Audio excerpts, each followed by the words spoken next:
Hello guys, I am कोमल बलाला। आज हम 10 days GK capsule discuss करेंगे जो 10 से 20 में 2020 तक है, जो सभी गवर्नमेंट कॉम्पिटिटिव एग्ज़ाम्स के लिए इम्पॉर्टेंट है। अगर आपको इसकी पीडीएफ चाहिए तो आप व्हाट्सएप करिए 9928001400 पे। Let's begin. 6+2+1 ग्रुप, बेसिकली एक ग्रुप बनाया गया है अफ़गानिस्तान में शांति बनाए रखने के लिए। 6 यहाँ पे है अफ़गानिस्तान के पास की देश, मतलब पड़ोसी कंट्रीज़। कौन कौन सी है? China, Iran, Pakistan, Tajikistan, Turkmenistan, Uzbekistan. दो जो 2 है वो रिप्रेजेंट कर रहा है ग्लोबल प्लेयर्स, जो कि है यूएसए एंड रशिया, और 1 जो है वो अफ़गानिस्तान खुद है। अगर इस पे क्वेश्चन आता है 6+2+1 हाल ही में न्यूज़ पे रहा है, ये किससे संबंधित है? तो अफ़गानिस्तान से संबंधित है। PMRF, prime minister research fellowship scheme, ये स्टार्ट की गई थी 2018 में रिसर्च में मेरिटोरियस स्टूडेंट को अट्रैक्ट करने के लिए। इसमें 2 टाइप से होती है, डायरेक्ट एडमिशन के थ्रू और एक लैटरल एंट्री, मतलब इनडायरेक्ट के थ्रू। बेसिकली क्या है, पीएचडी में डायरेक्ट एडमिशन इन स्टूडेंट्स का हायर एजुकेशनल इंस्टीट्यूशंस में। और ये जो रिसर्च होगी वो साइंस एंड टेक्नोलॉजी डोमेन में होगी। पहले होता था कि IIT, IIS, NIT, central universities, triple IITs, इनके स्टूडेंट्स ही इस स्कॉलरशिप में एनरोल कर सकते थे, लेकिन रिसेंटली गवर्नमेंट ने चेंज कर दिया है। अब कोई भी रिकॉग्नाइज यूनिवर्सिटी का स्टूडेंट इसमें अप्लाई कर सकता है। पहले गेट स्कोर जो है वो 750 चाहिए था, अब 600 चाहिए। ठीक है, इसमें क्या होता है कि 2 लाख रुपए हर साल दिए जाते हैं रिसर्च फेलो को 5 साल तक, ताकि वो अपनी एकेडमिक कंटिजेंसी के जो खर्चे हैं उनको पूरा कर सके, और इसके अलावा कोई फॉरेन या नेशनल ट्रैवल के जो खर्चे हैं उनको भी बियर कर सके। और 2 लाख के साथ साथ मंथली जो स्टाइफंड है वो तो मिलता ही है। सर्जिंग ग्लेशियर, इसका मतलब होता है ग्लेशियर का बढ़ना। ये क्या है, बेसिकली एक शॉर्ट लिव्ड इवेंट है जो ग्लेशियर को, मतलब जो नॉर्मल ग्लेशियर की स्पीड होती है ना जो उसके बढ़ने की, उससे 100 गुना ज़्यादा एकदम से जो ग्लेशियर है वो इधर उधर खिसकने लग जाता है, आगे बढ़ने लग जाता है। जो काराकोरम रेंज का जो ग्लेशियर पार्ट है उसका 40% सर्जिंग ग्लेशियर है। और इससे क्या होता है कि बड़े बड़े जो गांव हैं या छोटे गांव हैं वो पूरे के पूरे तबाह हो जाते हैं, रोड ख़त्म हो जाती है, ब्रिज टूट जाते हैं, मतलब बहुत ज़्यादा नुकसान होता है। और ये जो इफ़ेक्ट है वो क्लाइमेट चेंज की वजह से ये ग्लेशियर बढ़ते जा रहे हैं। ब्लैक पैंथर, बेसिकली ये एक क्या है, काले कलर का पैंथर है। लियोपार्ड जो कि एशिया और अफ्रीका में पाया जाता है उसी टाइप का है। जैगुआर इन अमेरिकाज, इसे डिटेक्ट करना काफ़ी मुश्किल है। ये जो सदर्न इंडिया के डेंसली फॉरेस्टेड एरियाज़ हैं वहाँ पाए जाते हैं। ये IUCN की लिस्ट में वल्नरेबल कैटेगरी में है। रिसेंटली अभी गोवा की नेत्रावला सेंचुरी में इसे कैप्चर किया गया है। India and AIIB, Asian infrastructure investment bank ने कोविड-19 से रिलेटेड, मतलब इमरजेंसी फंड दिया है $500 मिलियन का। उसका नाम है कोविड-19 emergency response and health systems preparedness project, जो कि इंडिया की जो पब्लिक हेल्थ प्रिपेयर्डनेस है उसको मजबूती देगा। ये प्रोजेक्ट लॉन्च किया है न्यू दिल्ली में। ये ऐसा पहला हेल्थ सेक्टर से रिलेटेड सपोर्ट है AIIB का इंडिया को। न्यू डेफिनेशन ऑफ MSME, जैसा अपन ने अभी देखा था 12 मई को जब प्रधानमंत्री देश को संबोधित कर रहे थे तो उन्होंने आत्मनिर्भर भारत पे बल दिया था। उन्होंने कहा था अब टाइम आ गया है कि अपन आत्मनिर्भर बने। तो उसके लिए क्या है, जैसे चाइना एक मैन्युफैक्चरिंग हब है उसी टाइप से इंडिया को भी मैन्युफैक्चरिंग हब बनाना है। अब इंडिया को अगर मैन्युफैक्चरिंग हब बनाना होगा तो पहले जैसे मेक इन इंडिया स्कीम चल रही है, तो मेकिंग इंडिया के थ्रू MSMEs को अपन को और मजबूत बनाना है।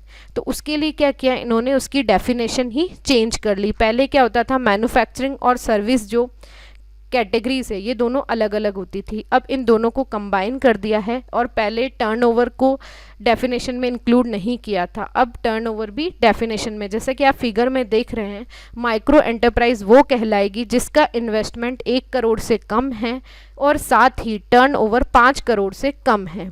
स्मॉल वो कहलाएगी जिसका इन्वेस्टमेंट 10 करोड़ से कम है और टर्नओवर 50 करोड़ से कम है। मीडियम एंटरप्राइजेस वो सारी है जिसका इन्वेस्टमेंट 20 करोड़ से कम है और टर्नओवर 100 करोड़ से कम है। इस तरह से क्या होगा कि जो स्मॉल से स्मॉल जो इंडस्ट्रीज़ भी होगी ना वो बड़ी बन जाएगी और अपन एक मैन्युफैक्चरिंग हब की तरह बन जाएगा इंडिया। शेखटकर कमेटी ये 2015 में बनाई गई थी और ये मिनिस्ट्री ऑफ डिफेंस ने under chairmanship of late general DB Shekatkar के अंडर बनाई गई है। इसने अपनी रिपोर्ट सबमिट की थी 2016 में। बेसिकली ये क्या कर रही है, बोर्ड इंफ्रास्ट्रक्चर को क्रिएट कर रही है, इसकी रिकमेंडेशन। तो रिसेंटली गवर्नमेंट ऑफ इंडिया ने इसकी रिकमेंडेशंस इम्प्लीमेंट की है। इसमें एक ये भी कहा गया था कि जो डिफेंस बजट है अपना वो 2.5 से 3% ऑफ GDP होना चाहिए। तो बहुत सारी रिकमेंडेशंस गवर्नमेंट ऑफ इंडिया ने मान ली है और इम्प्लीमेंट भी कर ली है ताकि अपना जो डिफेंस है सेक्टर वो एक मजबूत बन जाए, बॉर्डर इंफ्रास्ट्रक्चर बहुत अच्छा हो जाए। तो अब जैसे क्वेश्चन आता है शेखटकर कमेटी किससे संबंधित है, तो किससे संबंधित है, डिफेंस से संबंधित है। GI टैग रिसेंटली 2 को GI टैग मिला है। सोहराई खोवर एक बेसिकली ट्रेडिशनल और रिचुअलिस्टिक मुराल आर्ट है। आपने सुना होगा भित्ति चित्र जो होता है ना वही है, ये एक भित्ति चित्र है जो दीवारों पे बनाया जाता है। बेसिकली क्या है, जो लोकल जनजातीय जो महिलाएं होती है ये हार्वेस्ट के टाइम में या शादियों में दीवारों पे पेंटिंग्स बनाती है। तो वो वहाँ की जो डिफरेंट जो मिट्टी है उनसे जो कलर बनाया जाता है उन्हीं कलर को ये इस पेंटिंग में यूज़ करती है। ये हजारीबाग डिस्ट्रिक्ट ऑफ झारखंड में बहुत ज़्यादा प्रिविलेंट है, मतलब बहुत ज़्यादा प्रैक्टिस की जाती है वहाँ, तो ये बनाई ही जाती है। तेलिया रुमाल, जैसे नाम से ही पता चल रहा है इसमें तेल का यूज़ किया जाता है। बेसिकली ये क्या है, हाथों से बनाया जाता है। इसमें एक कपड़ा होता है कॉटन का, उसके ऊपर हाथ से कढ़ाई की जाती है और केवल 3 कलर में ही जो भी काम होता है वो सिर्फ 3 कलर में होता है, रेड, ब्लैक और वाइट। रिसेंटली इसे GI टैग मिला है जो कि तेलंगाना का ये फेमस है। आत्मनिर्भर भारत अभियान, जैसा मैंने पहले कहा था 12 मई को अपने प्राइम मिनिस्टर ने जब देश को संबोधित कर रहे थे तो उन्होंने आत्मनिर्भर भारत अभियान के बारे में बताया था। तो ये इंडिया को सेल्फ रिलायंट बनाएगा। तो इसको कैसे बनाएगा, तो इसके लिए मोदी ने स्पेशल इकोनॉमिक पैकेज जो कि 20 लाख करोड़ का घोषित किया था और उसमें क्या है, 3 चीज़ें हैं। एक तो नया इकोनॉमिक पैकेज जो अपनी जो रिसेंटली जो 5 दिन तक लगातार अपनी finance minister Nirmala Sitharaman ma'am ने डिफरेंट सेक्टर्स के बारे में बताया था, वो इकोनॉमिक पैकेज प्लस जो कोविड क्राइसिस से रिलेटेड जो पहले गवर्नमेंट ने अनाउंसमेंट कर दिए थे वो, और जो RBI का डिसीजन है, इन तीनों को मिला के 20 लाख करोड़ का पैकेज घोषित किया है जो कि 10% ऑफ इंडिया के GDP के बराबर है। इसके लिए अब आत्मनिर्भर भारत को बनाने के लिए बेसिकली 5 पिलर्स है। क्या क्या है, एक इकोनॉमी इंक्रीमेंटल नहीं होगी, क्वांटम जंप, मतलब सडन जंप लेना है।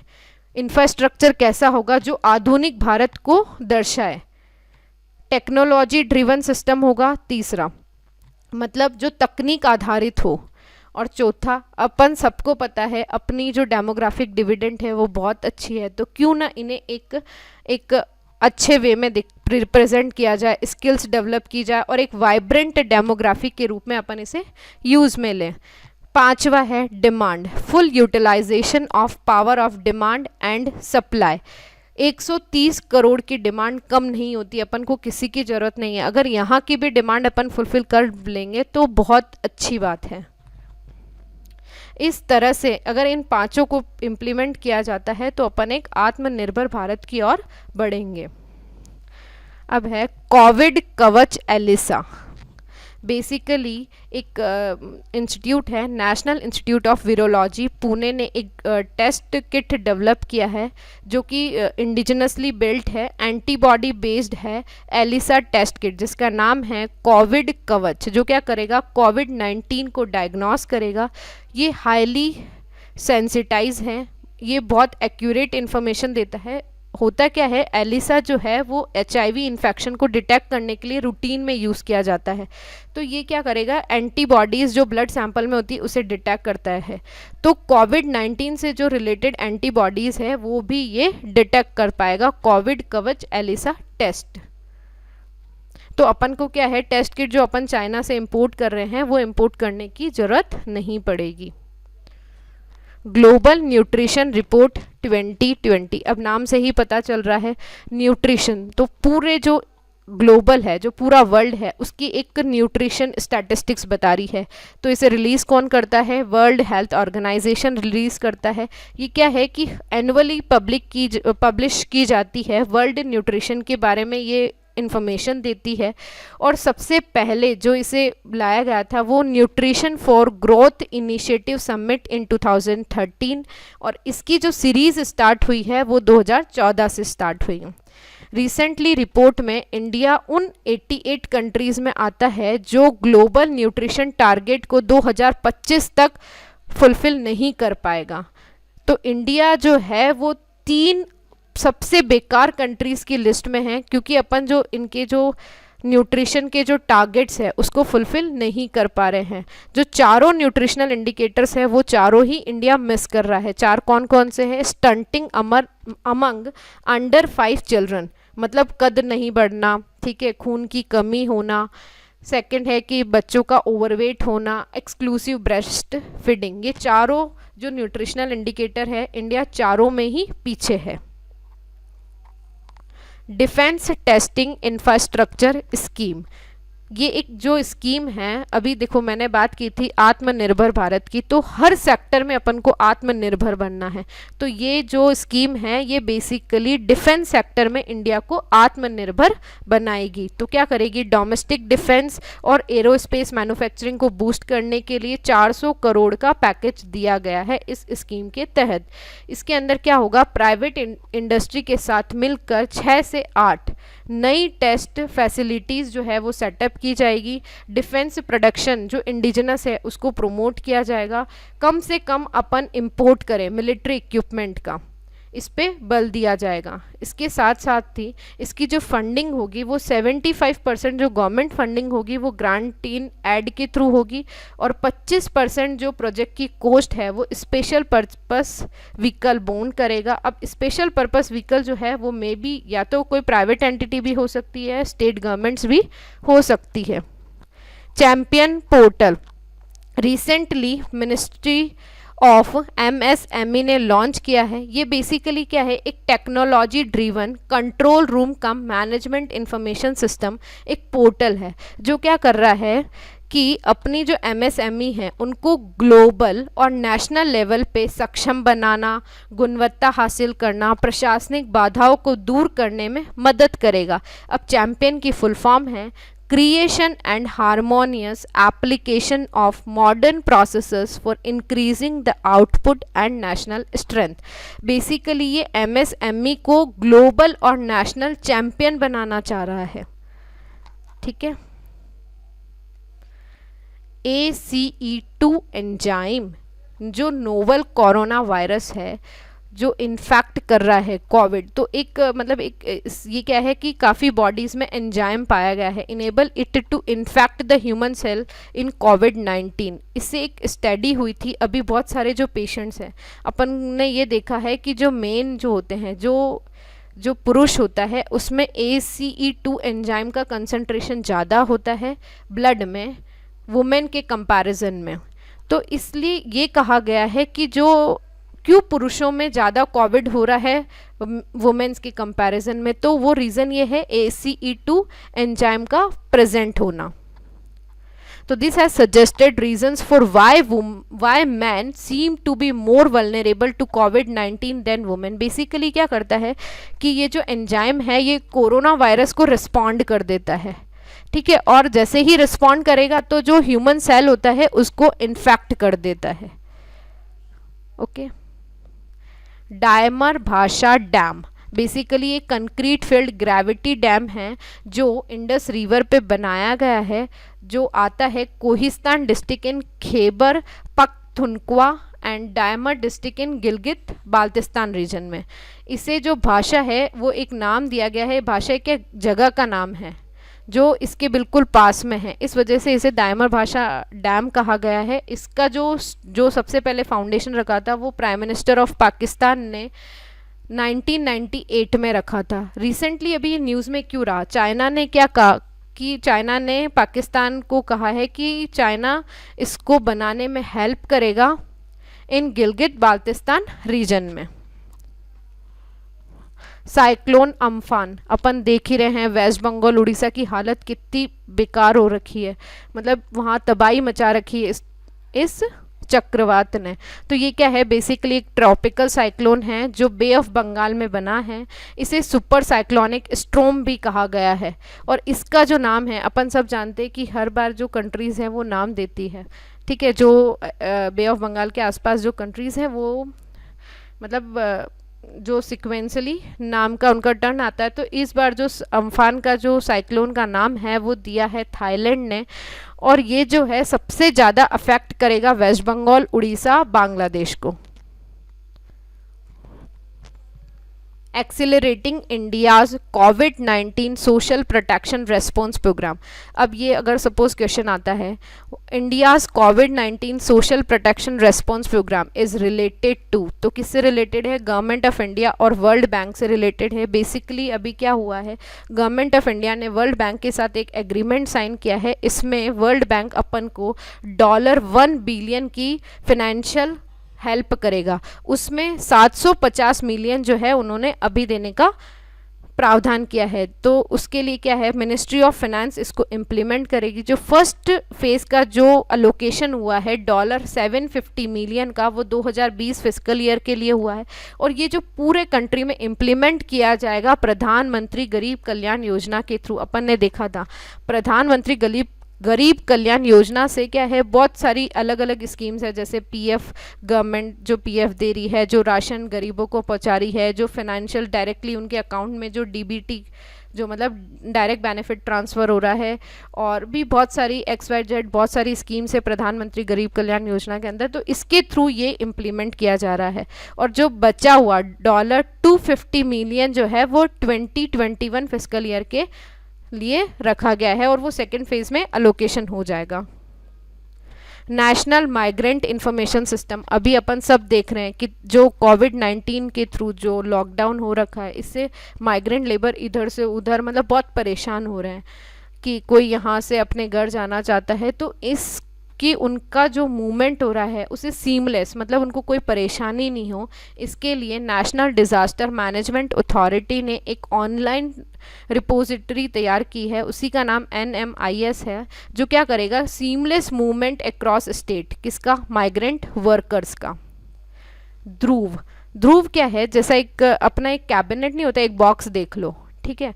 तो एक बेसिकली एक सैनिटाइजेशन कैबिनेट है जो कि automated contactless UVC sanitisation cabinet है, जिसे डेवलप किया है RCI, जो कि एक DRDO की लैब है, हैदराबाद बेस्ड है, रिसर्च सेंटर इमेरिट। ये क्या करेगा, बेसिकली एक जैसे कैबिनेट है, अपना एक बॉक्स होता है ना, तो उसके अंदर mobile phone, iPad, laptops, currency note, passbook, envelope, इन सबको सैनिटाइज किया जाए। जैसे ही कोई बॉक्स में कुछ आइटम रखे जाएंगे तो उनको 360 डिग्री एक्सपोजर मिलेगा UVC का, ठीक है। तो इससे क्या होगा, वो सैनिटाइज हो जाएगा। उससे पहले RCI ने एक automated UVC currency sanitising device भी डेवलप की थी, उसका नाम है नोट्स क्लीन।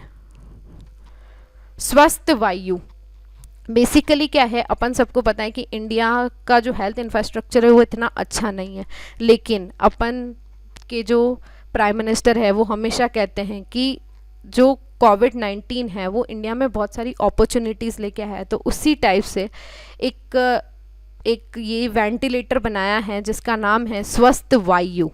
जिसे बनाया है CSIR national aerospace laboratories Bengaluru ने, बाईपाप नॉन इन्वेजिव वेंटिलेटर है कोविड-19 के पेशेंट के लिए। बेसिकली ये एक वेंटिलेटर जो है वो माइक्रो कंट्रोलर बेस्ड है और इसमें क्या है कि bio compatible 3D printed manifold है और हैपा फिल्टर है, मतलब highly efficient particulate air filter है। इसकी खासियत ये है कि कोई भी नर्सिंग स्टाफ इसके साथ नहीं चाहिए। ये इजीली पोर्टेबल है और कहीं पे भी गांव में कहीं पे भी इसे यूज़ किया जा सकता है। बाकी क्या होता है कि जो नॉर्मल वेंटिलेटर्स होते हैं उनके साथ नर्सिंग स्टाफ का होना कंपलसरी होता है, बट इसके साथ ऐसा कुछ भी नहीं है। इसे रिकॉर्ड 36 डेज में इसे मैन्युफैक्चर किया गया है, मतलब डेवलप किया गया है। अब है मिशन सागर।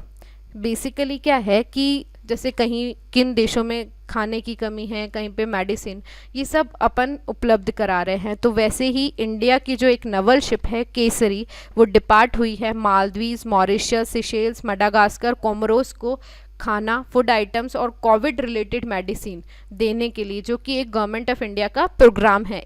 इस मिशन के थ्रू वो उन्हें क्या दे रही है, खाना दे रही है और दवाइयाँ दे रही है। इसका नाम मिशन सागर ही क्यों रखा गया, क्योंकि प्राइम मिनिस्टर का जो विजन है, सागर मतलब है security and growth for all in the reason.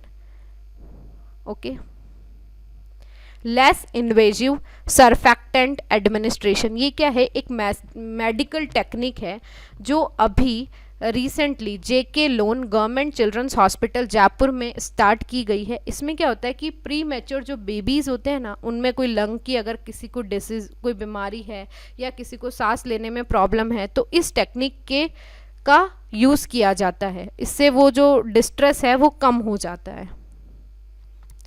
पिनंगा अंडमानेंसिस, ये एक क्रिटिकली एंडेंजर्ड स्पीशीज़ है। ये बेसिकली बहुत कम पाई जाती है, लेकिन ये वहाँ की स्थानीय पाम है अंडमान आइलैंड्स की। इसकी केवल 600 स्पीशीज़ ही अवेलेबल है।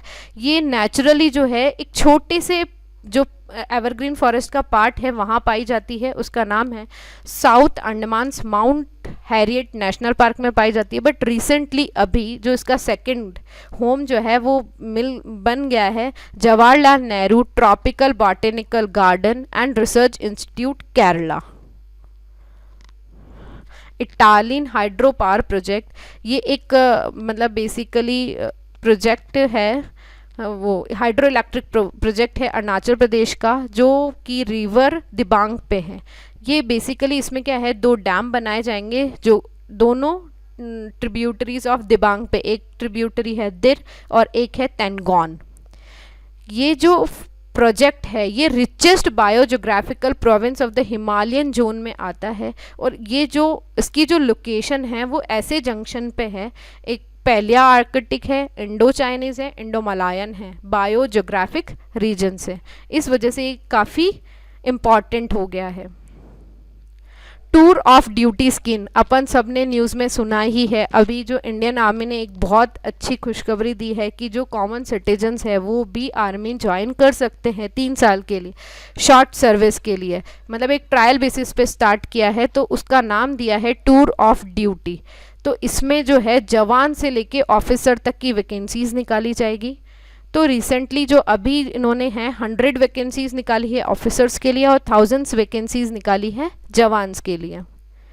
ग्लोबल एनर्जी ट्रांजिशन इंडेक्स, इसे निकालता है वर्ल्ड इकोनॉमिक फोरम। बेसिकली जो 115 कंट्रीज़ हैं उनकी ये current performance of their energy, उनका एनर्जी सिस्टम की जो करंट परफॉर्मेंस है वो क्या है, किस किस पे, इकोनॉमिक डेवलपमेंट और ग्रोथ में, एनवायरमेंटल सस्टेनेबिलिटी, एनर्जी सिक्योरिटी, और उनकी मतलब वो कितना तैयार है ट्रांजिशन को लेके ताकि वो sustainability, affordability, inclusive energy system की तरफ मूव ऑन हो सके। तो इसमें इंडिया के जो है वो 74th रैंक पे आ गया है, मतलब पहले से 2 पोजीशन ऊपर आ गया है, मतलब इम्प्रूवमेंट हुआ है। और जो इम्प्रूवमेंट है वो तीनों डायमेंशंस में हुआ है। कौन कौन से डायमेंशंस है, economic development and growth, energy access and security, और थर्ड है एनवायरमेंटल सस्टेनेबिलिटी। Y2K बग, के से अपन सब जानते हैं, के का मतलब होता है kilo, that means 1000। So Y2K का मतलब हो गया ईयर 2000। इसे ईयर 2000 बग और मिलेनियम बग भी कहा जाता है। बेसिकली ये एक सॉफ्टवेयर और हार्डवेयर प्रॉब्लम है। एक्चुअली हुआ क्या था कि जो 1999 और उससे पहले जो जितने भी मदरबोर्ड्स बने थे ना, उन्होंने क्या किया था, DDMMYY ये वाला एक मतलब है ना एक बॉक्स बनाया था। तो DD मतलब डेट, MM मंथ हो गया, और YY, तो जो YY है वो क्या है कि आपका रिप्रेजेंट कर रही है ईयर। तो इन्होंने क्या किया था कि जो 19 है वो प्रीफिक्स कर दिया, मतलब 19 तो है ही, अब जो पीछे वाला जो YY है वो हो गया मतलब 91 हो गया, 99 हो गया और 98 हो गया। इस तरह से मदरबोर्ड्स में डिज़ाइन किया था, मतलब जो भी कंप्यूटर सिस्टम्स यूज़ किए जा रहे थे। अब प्रॉब्लम ये आई, सपोज़ कि किसी ने अगर अकाउंट खुलवाया है 31 दिसंबर 1999 को, ठीक है, और वो अकाउंट अपना देखना चाहता है 1 जनवरी 2000 को। अब क्योंकि 19 तो जो है वो प्रीफिक्स है, तो उस जो YY वाले बॉक्स में क्या चला जाएगा, 00। तो ये जो मतलब डेट क्या हो गई, 11/1900, तो एक साल का बैंक को ब्याज देना पड़ेगा। तो ये तो बहुत बड़ा, मतलब बहुत बड़ी टेंशन हो गई। तो फिर उसके बाद क्या हुआ, इस बग को डिटेक्ट किया गया, और जो जितने भी सारे सिस्टम्स बनाए गए उसके बाद वो सब में DDMMYYYY ऐसे करके बनाए गए। समर्थ ई गवर्नेंस प्लेटफॉर्म, इसे लॉन्च किया है ministry of human resources and development में। ये जो स्कीम है वो मतलब ये जो प्लेटफॉर्म है वो स्कीम के अंदर आता है। वो स्कीम का नाम है national mission of education in information and communication technology scheme, NMEICT in short.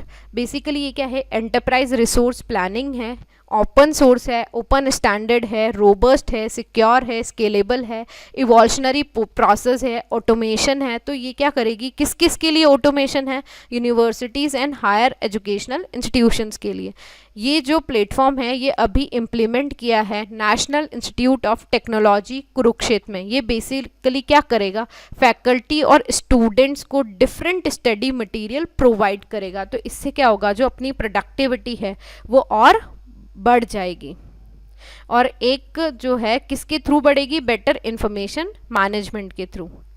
PM ई विद्या, जो प्रधानमंत्री का आत्मनिर्भर भारत का जो कैंपेन है, उसी में जो finance minister Nirmala Sitharaman ma'am ने जो 5 दिन तक लगातार जो डिफरेंट सेक्टर्स को लेके जो बजट्स बताए थे या जो स्पेशल स्टिमुलस पैकेजेस बनाए थे, उसी में एक है PM ई विद्या। एक्चुअली क्या है, कोविड-19 से एजुकेशन सेक्टर बहुत ज़्यादा ही प्रभावित हुआ है, क्योंकि स्कूल्स कॉलेजेस सब बंद हैं। तो क्या होगा, अब इसका एक अल्टरनेटिव है डिजिटल एजुकेशन। तो डिजिटल एजुकेशन को प्रमोट करने के लिए our respectable finance minister Nirmala Sitharaman ma'am ने प्रधानमंत्री ई विद्या पोर्टल लॉन्च किया। तो इसके ऑब्जेक्टिव है ई लर्निंग को प्रमोट करना और हर स्टूडेंट तक डिजिटल कंटेंट उपलब्ध कराना। तो 2 मेजर ऑब्जेक्टिव्स है इसके, 1 nation 1 digital platform and 1 class 1 channel.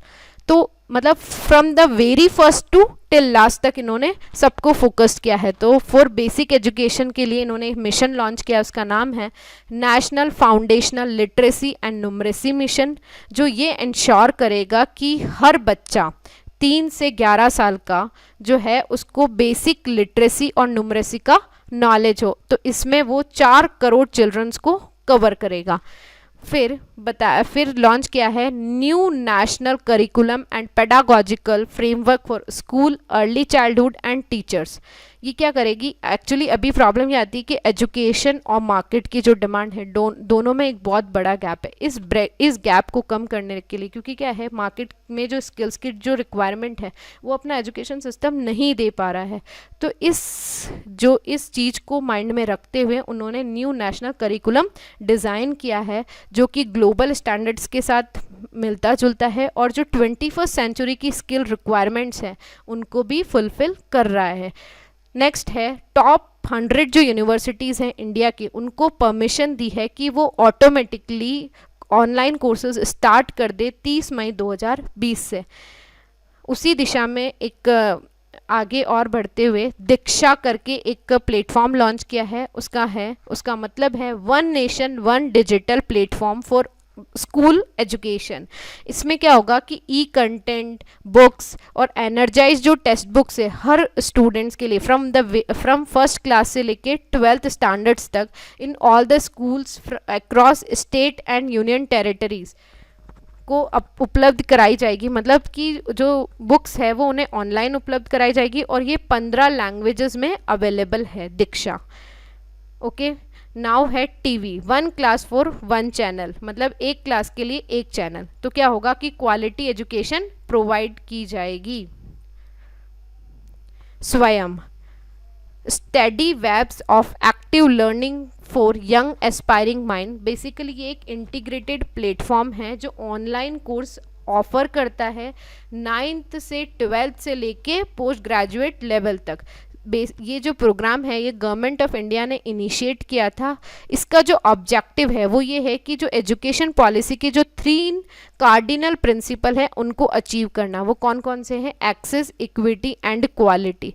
इससे क्या होगा कि बेस्ट टीचिंग लर्निंग रिसोर्सेज जो है वो सबको अवेलेबल हो जाए और बेसिकली सबसे मेन वो जो बिल्कुल नीचे तबके के हैं, जो जहाँ तक एजुकेशन पहुँच ही नहीं पाई है, उनको भी लर्निंग रिसोर्सेज उपलब्ध कराना। तो ये क्या करेगा कि डिजिटल डिवाइड जो है उसको कम करेगा। एक्चुअली हुआ ये कि डिजिटल रिवॉल्यूशन से काफ़ी लोग अनटच्ड रह गए, ठीक है, और या फिर ये है कि बहुत से ऐसे लोग हैं जो आज भी नॉलेज इकोनॉमी का पार्ट नहीं है। तो इस स्वयं के थ्रू नॉलेज इकोनॉमी को से उन लोगों को जोड़ना है। आईआईटी पल ये क्या कर रहा है? बेसिकली आईआईटी जेईई और नीट की प्रिपरेशन के लिए लॉन्च किया गया है। अब देखो ये तो सब नॉर्मल स्टूडेंट्स की बात हो गई। अब जो सुन नहीं सकते, जो देख नहीं सकते, उन स्टूडेंट्स के लिए है डिजिटली एक्सेसिबल इंफॉर्मेशन सिस्टम। ये क्या होगा कि आपको NIOS की साइट पे जाके साइन अप करना है और आप जो विजुअली और हियरिंग इम्पेयर्ड स्टूडेंट्स हैं उनको उनके अकॉर्डिंग मटेरियल मिल जाएगा, या फिर यूट्यूब के थ्रू वो बहुत सारे बेनिफिट अवेल कर सकते हैं। अब क्या हुआ है कि कोविड-19 के थ्रू जो स्टूडेंट्स हैं वो काफ़ी मेंटली डिप्रेस हो गए, टीचर्स भी बहुत मेंटली डिप्रेस है और जो उनके पेरेंट्स हैं वो तो बहुत ज़्यादा मेंटली डिप्रेस हो। तो साइकोलॉजिकल सपोर्ट देने के लिए एक इनिशिएटिव लॉन्च किया है, उसका नाम है मनोदर्पण इनिशिएटिव। इसमें क्या होंगे, बहुत सारे काउंसलर्स हैं, वो उन्हें काउंसलिंग देंगे। हनको ये क्या है? एक जापान का स्टैम्प है। जैसे अपने सिग्नेचर्स होते हैं ना, वैसा ही ये एक स्टैम्प है। लेकिन कोविड-19 से क्या हुआ है, एक कल्चर चेंज हो गया है, वर्क फ्रॉम होम का कल्चर आ गया है, बाहर कोई इतना ज़्यादा निकलता नहीं है।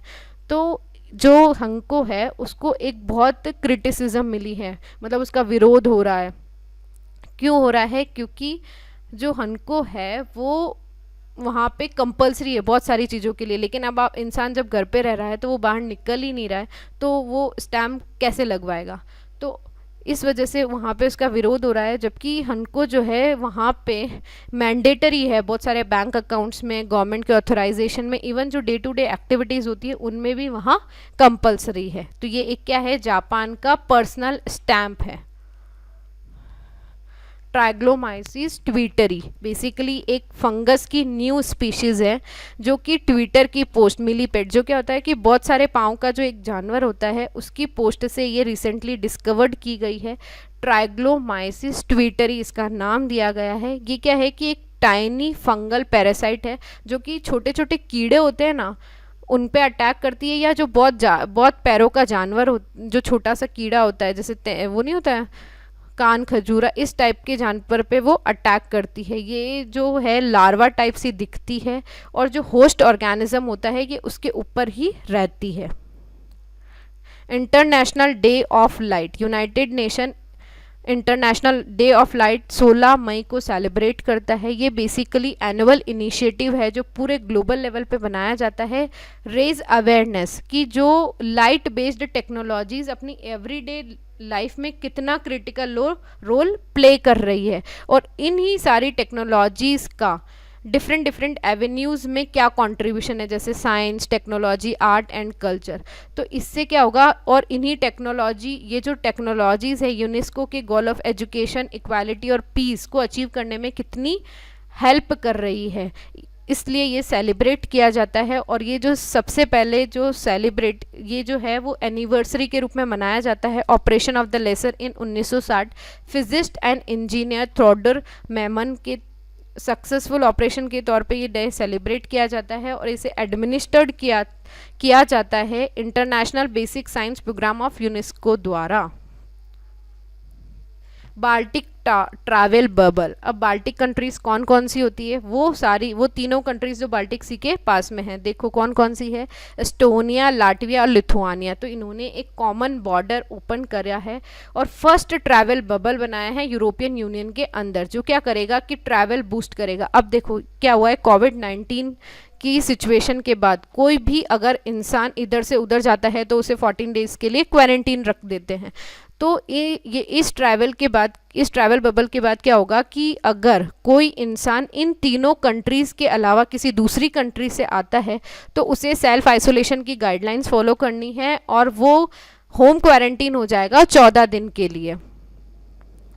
इवेंट बोट रिसेंटली अपनी जो कंप्यूटर इमरजेंसी रिस्पांस टीम है इंडिया की, उन्होंने एक मालवेयर इवेंट बोट है उसके अगेंस्ट वार्निंग इशू की है। वो ये बता रहे हैं कि ये जो मालवेयर है ये अपनी पर्सनल इन्फॉर्मेशन चुरा लेता है एंड्रॉयड फ़ोन से, ठीक है। तो ये मालवेयर कैसे फैल रहा है, ट्रोजन के थ्रू फैल रहा है। और ये विक्टिम जो होता है ना उसे अटैक करता है कंप्यूटर और फ़ोन के ऑपरेटिंग सिस्टम द्वारा। जैसे आप इमेज पे देख रहे हैं, हैकर्स क्या होते हैं, मतलब बिहाइंड द वॉल काम करते हैं, मतलब जो अपन को दिखता है उससे वो काम नहीं करते, वो पीछे पीछे बैकएंड में काम करते रहते हैं। क्विनिन नोंगला ड्यू, ये बेसिकली एक हर्ब है जो कि alkaloid quinine extracted from the bark cinchona tree से निकाला जाने वाला एक, जैसे जो वो नहीं होती है अपनी, अपन बोल सकते छाल जो से वो है ये, जो कि रूबी ऐसे फैमिली से बिलोंग करती है। ये लार्ज शब और स्मॉल ट्री है। कौन सी, सिनकोना। जो ट्री का नाम है वो एक विलेज के नाम पे रखा गया है।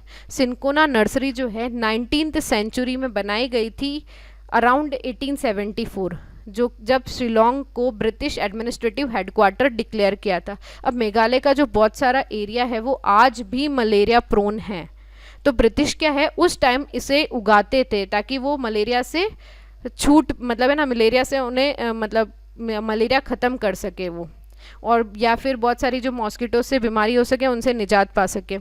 उसी टाइप से रिसेंटली अभी जो कोविड-19 की जो महामारी है वो लोगों में एक, जो वहाँ के जो लोकल लोग हैं उनमें एक इंटरेस्ट पैदा किया है सिनकोना पेड़ को लेके, ताकि है ना इस अब उनको ये लग रहा है कि इसकी जो छाल है इससे कोविड-19 का इलाज भी हो सकता है। Thank you. If you like this video please like, share and subscribe our channel and comment below.